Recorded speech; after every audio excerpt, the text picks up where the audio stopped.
এসব হচ্ছেটা কি?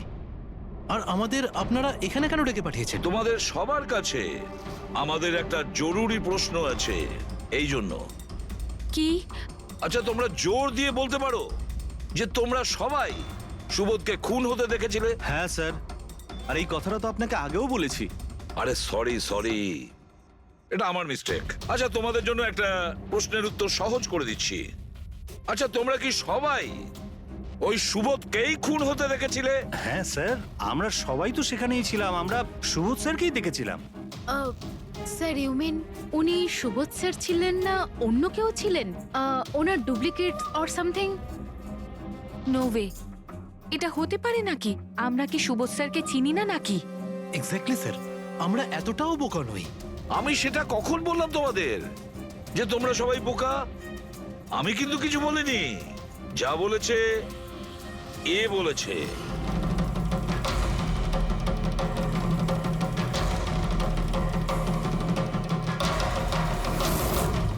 এটা হতে পারে নাকি?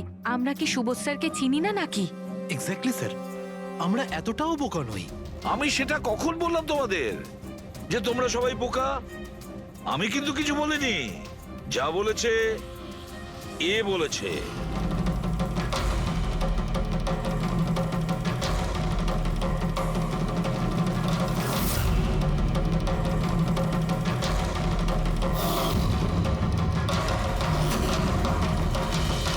এসব আবার কি? চোখের ধাঁধা। আমি তোমাদের সেটাই দেখাবো যেটা আমি দেখাতে চাই। সেটা এরকমই ধোঁয়াশা ছিল। সেদিন রাত্রে সুবোধ যখন খুন হয়, তোমাদের চোখ ভুল দেখেছিল। তোমরা সবাই পেপার ঘোষ দেখে বোকা বনেছিলে। Pepper ghost? Pepper's ghost? এসব কি? কিন্তু এসব কে করলো? তোমাদের মধ্যেই কেউ একজন।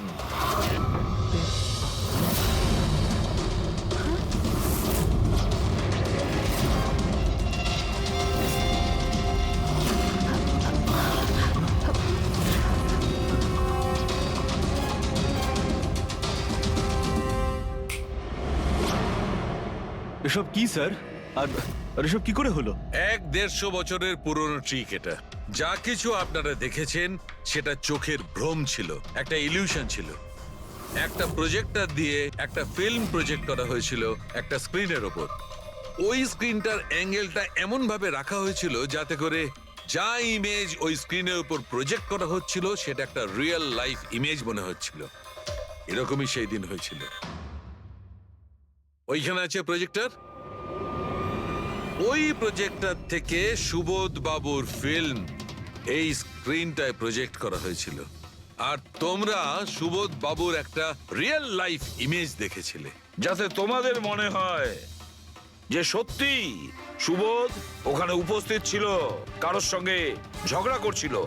সেই রাতে সুবোধবাবুকে খুন করা হয়নি, ওনার মার্ডারের ফিল্ম চলছিল। ওনাকে তো একদিন আগেই খুন করা হয়েছিল। একদিন আগেই মানে? কিন্তু স্যার, আমরা তো ওখানে কোনো প্রজেক্টটা দেখিনি। যেরকম গুলি চালানোর জন্য আর স্মোক বোম ফেলার জন্য মেশিন ইউজ করা হয়েছিল, সেইভাবেই খুনি প্রজেক্টরকে কোথাও লুকিয়ে দিয়েছিল। হ্যাঁ, একদম, প্রজেক্টরকে কোথাও লুকিয়ে রাখা হয়েছিল। আর এই দেখুন, যে রুমে সুবোধ বাবু খুন হয়েছিলেন সেখান থেকে আমি পেয়েছি এইটা। জানেন এটা কি? এটা স্ক্রিনটার একটা ছোট্ট টুকরো। কিন্তু স্যার, এটা আমাদের মধ্যে কে করতে পারে? এর উত্তর তো তোমাদের মধ্যেই কেউ একজন দেবে, তোমাদের থেকেই। এ দেখো,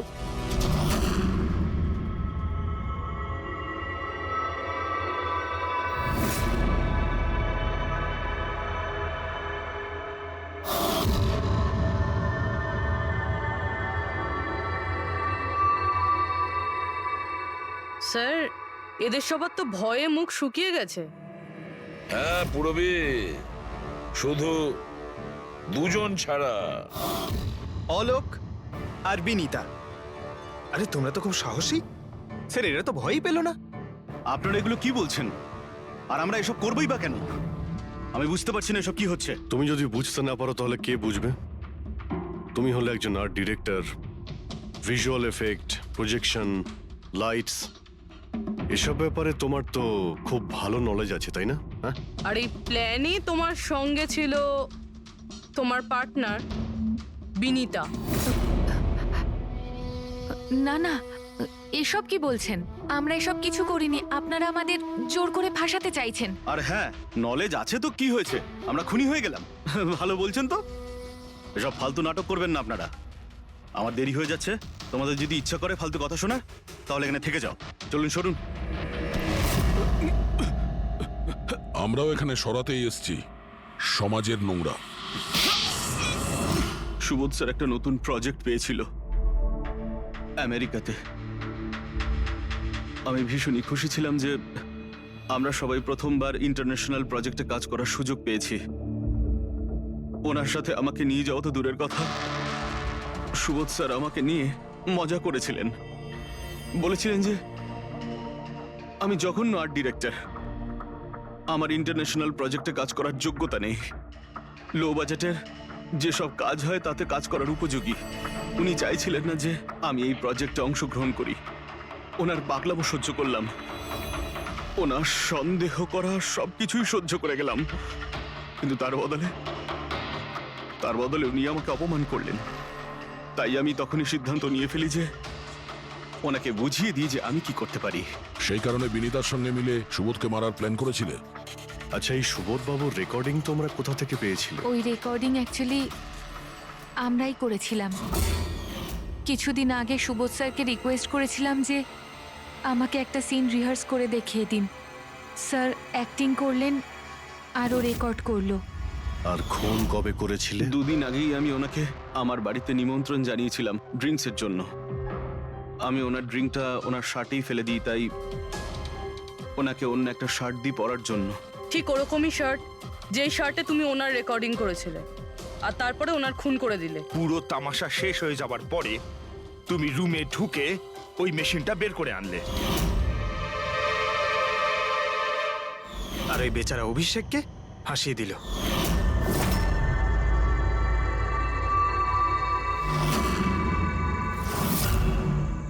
প্ল্যান তো খুব ভালো করেছিলে তোমরা দুজনে, কি অলোক আর বিনীতা, কিন্তু তোমরা ভুলে গিয়েছিলে এটা। আমাদের যে ফরেন্সিক এক্সপার্ট আছেন না, ডক্টর সালুখে, ওনাকে কেউ আজ পর্যন্ত চোখে তুলে দিতে পারেননি, তোমার পেপার ঘোষ পর্যন্ত। আর এবার জেলের গড়াদের পিছনে বসে ভাবতে থাকো যে আর কোনো নতুন প্ল্যান করা যায় কিনা। নিয়ে যাও এদের দুজনকে। চলো।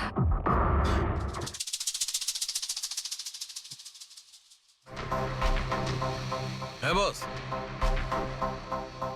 আমি বলেছিলাম না প্রমাণ করে দেবো, নাহলে চাকরি ছেড়ে দেবো, বলেছিলাম না? ভেবেছিলাম যে এবার নিষ্কৃতি পাবো ওর হাত থেকে। থ্যাংক ইউ ভেরি মাচ সালুখে। থ্যাংক। দেখো, আবার রেজিগনেশন লিখতে যেও না, পরের বারে দেখবো। হ্যাঁ, কিন্তু অদ্ভুত লোক বটে।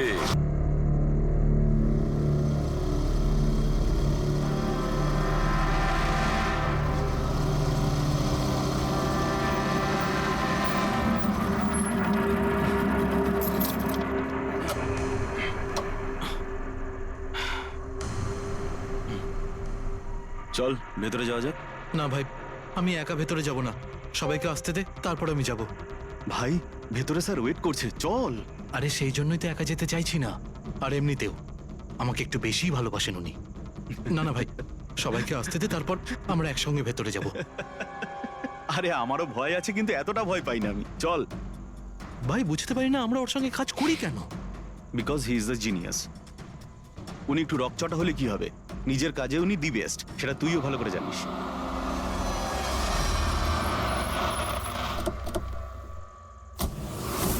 আরে ভাই, দেরি হয়ে গেল রে। Sorry sorry sorry, so sorry, late হয়ে গেছে। আচ্ছা, সুবোধ স্যার আমাদের সবাইকে ঠিক এই সময় ডাকলো কেন বলতো? আমি ঠিক বুঝতে পারছি না।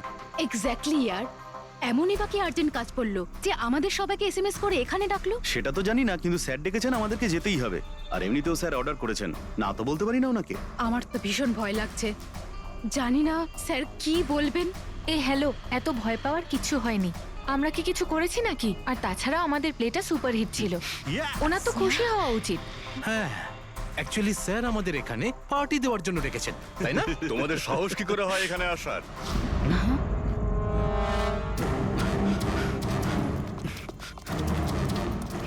যাও, এক্ষুনি বেরিয়ে যাও তোমরা এখান থেকে। অনেক হয়েছে, বুঝলে? এবার আমি তোমাকে ছাড়বো না, বুঝতে পেরেছো? এক্ষুনি আমি ডাকছি পুলিশকে। এসব কি করছো? না, এই স্যার কার সাথে ঝগড়া করছে? আই সেড স্টপ ইট, গুলি চালিও না।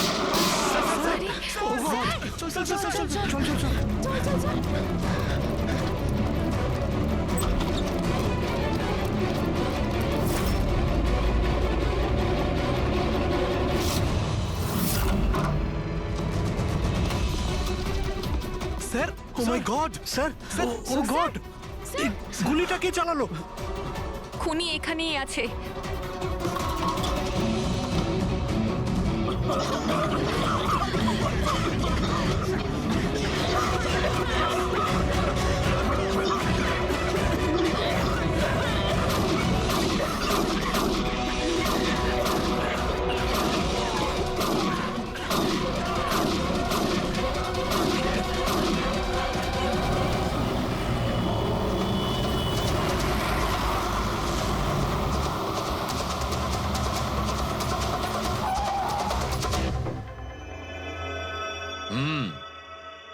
দুটো গুলি লেগেছে বস, বুকে, পয়েন্ট ব্ল্যাঙ্ক থেকে। মানে কিলার খুব একটা দূরে ছিল না। এই শেল তো এখানেই আছে, তার মানে এখান থেকে খুনি গুলি চালিয়েছে। হ্যাঁ, এই জন্য হয়তো যে 5 জন নিচে দাঁড়িয়েছিল তারা দেখতে পায়নি, পর্দাও লাগানো ছিল। তোমরা সবাই সুবোধ কুমারকে কিভাবে চেনো? সুবোধ স্যার থিয়েটারের প্লেস ডাইরেক্ট করতেন। আমরা সবাই ওনার সাথেই কাজ করতাম। আমি ওনার অ্যাসিস্ট্যান্ট ডিরেক্টর ছিলাম। আমিও। ম্যাম, ওই যে লাইটিং, মানে লাইটের কাজ হয় না? আমি ব্যাক স্টেজ আর কস্টিউম সামলাতাম। আর অলোক, যার পায়ে গুলি লেগেছিল, ও সে? ও আর্ট ডিরেক্টর ছিল। আই ক্যান বিলিভ ইট যে ওর গুলি লেগেছে। ও ঠিক হয়ে যাবে তো? হ্যাঁ, উনি ঠিক হয়ে যাবেন। ডক্টর বলছিলেন যে গুলি এপার ওপার হয়ে গেছে, শি উইল বি ফাইন। যখনই অলোকের গুলি লাগলো একদম হুড়োহুড়ি পড়ে গেছিল, লোক এদিক ওদিক ছুটতে শুরু করে। অনেক লোক তো সুবোধ আর অলোককে মারিয়ে চলে গেছে। আর এই হুড়োহুড়ি ফেলে দিয়েছিল এই স্মোক বোম। Smoke bomb? তাহলে এই ধোঁয়ার সুযোগ নিয়ে খুনি এখান থেকে পালিয়ে যায়। আচ্ছা, তাহলে আপনাদের মধ্যে কেউই খনিকে পালিয়ে যেতে দেখেননি? না, আমরা তো নিজেরাই দৌড়চ্ছিলাম। ইনফ্যাক্ট আমি দৌড়তে গিয়ে পার্থর ওপর পড়ে গেলাম। তোমরা এই সময় এখানে কি করছিলে? তোমাদের কোনো রিহার্সাল ছিল নাকি? না, জানি না। আসলে আমি বলতে চাইছি, স্যার নিজে মেসেজ করে আমাদের এখানে ডেকেছিলেন। আপনার ফোনটা দেখান। উফ, কি হলো? কি গরম লাগছে। আমি এসি অন করে দিচ্ছি। হ্যাঁ, প্লিজ।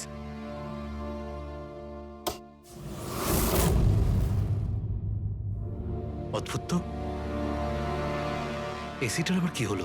পরশু অব্দি তো ঠিক ছিল। কোনো ব্যাপার না, ছেড়ে দাও। All of you come rehearsal room at 10 PM. Do not be late.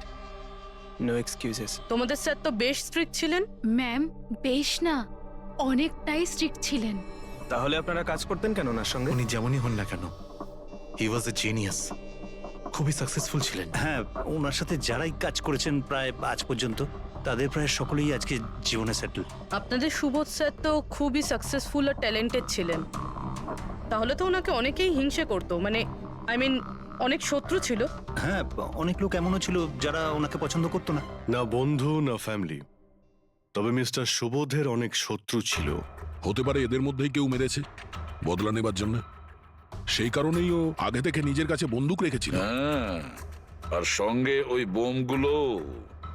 ও জানতো যে ওই 5 জন এখানেই থাকবে, আর এই জন্য পুরো রেডি হয়ে এখানে এসেছিল। Planned murder. আচ্ছা, তোমরা ছাড়া আর কে কে জানতো যে আজ রাতে তোমরা সবাই এখানে আসবে? মানে না, আমার মনে হয় আর কেউ জানতো না। মানে আমাদেরই আসলে উনি এখানে বলেছিলেন মেসেজ করে আসার জন্য। স্যার, আরো একজন লোক ছিলেন যাকে সুবোধবাবু মেসেজ করেছিলেন। তার নাম হলো অভিষেক। অভিষেক? এটা সুবোধবাবুর মোবাইল।